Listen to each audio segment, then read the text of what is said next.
The second speaker representing the class of 2012, as elected by the class of 2012, is Pomona College class of 2016, Mr. David Sharfi.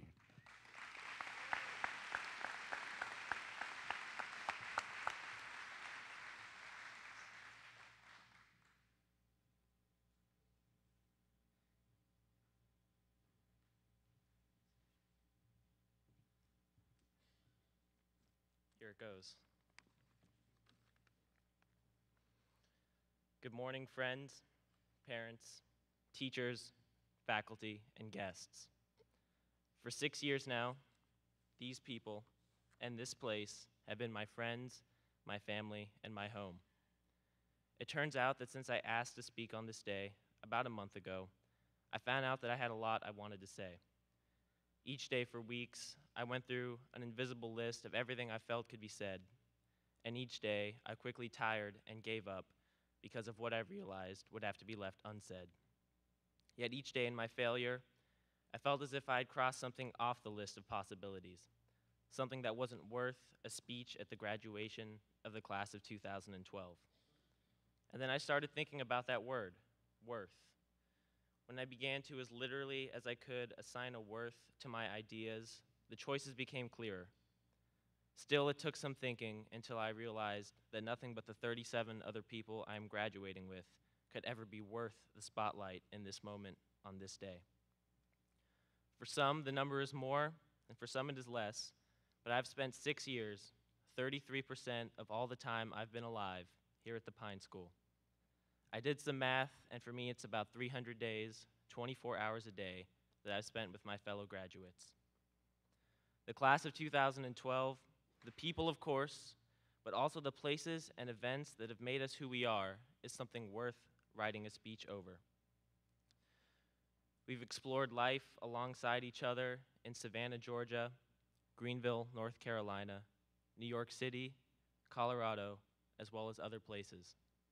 And whether it was an eternity spent in a bus, a beautiful trek through the woods, or a 12-hour paddle through the night with no guidance other than that of your crazy friends, Elizabeth, we grew closer. Canoe buddies for life.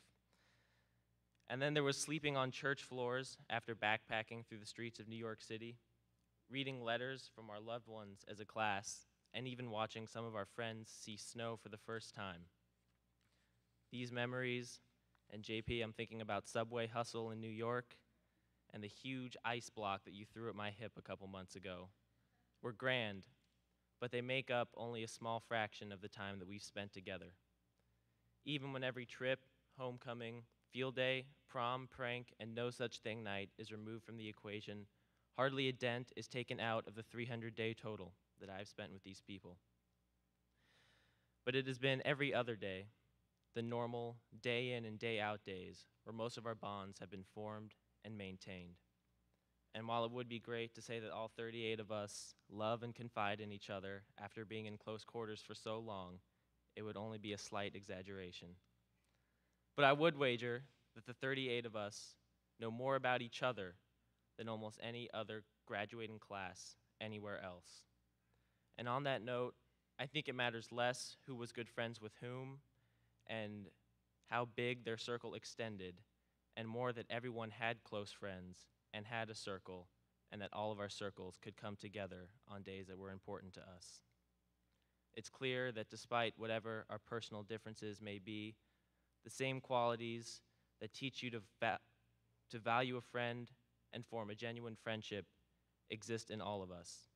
And regardless of whether we could always relate to each other, we can all relate to what these friendships have been like and what they've meant.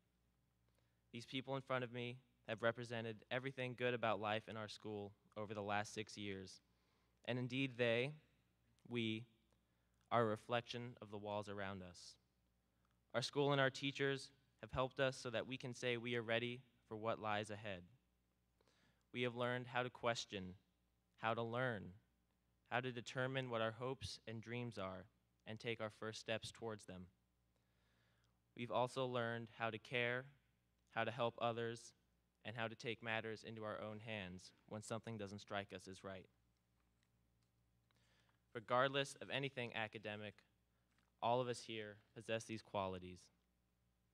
Yet this is a school, and I would be remiss if I didn't touch on another side of things. For many of us, the greatness of our school is affirmed by where we're going off to. We put our trust into this institution 4 years ago as an investment in the future, and I've seen many of my closest friends make immense sacrifices for the promise of what lies on the horizon. They know what I mean. The ones who have studied for every point, prepared for every project, and stressed over every word in every essay. They stayed up late and missed more fun than they can probably bear to think of. And while they may have done it for grades on the surface, what they really did it for was their hopes and their dreams. The ones this school has made it possible for us to all fulfill. The results speak for themselves, though. Everyone here will proudly be going off to college, and the list is impressive if you haven't checked it out. Yet none of this would be worth anything without going back to the point that our school has made us the kind of people who succeed, not necessarily the kind of students. This ultimately is what separates us and our school from all the others. This school is not here to teach you and test you. It is here to grow you, and it has done so with incredible success. I could not be more proud to graduate with the 37 other people I'm graduating with, and I could not be more proud to say I came from the school that I did and was taught by the people I was taught by. The community here is truly one of a kind, as our class is truly one of a kind, and I think we can all agree that this community we have and everywhere it's taken us is what's truly been great about the last 4 years here at the Pine School. Besides all of my teachers, I want to thank you, class, and this is for me personally because I have the mic. You've made the last 6 years of my life a gift and are worth everything anyone could ever give you.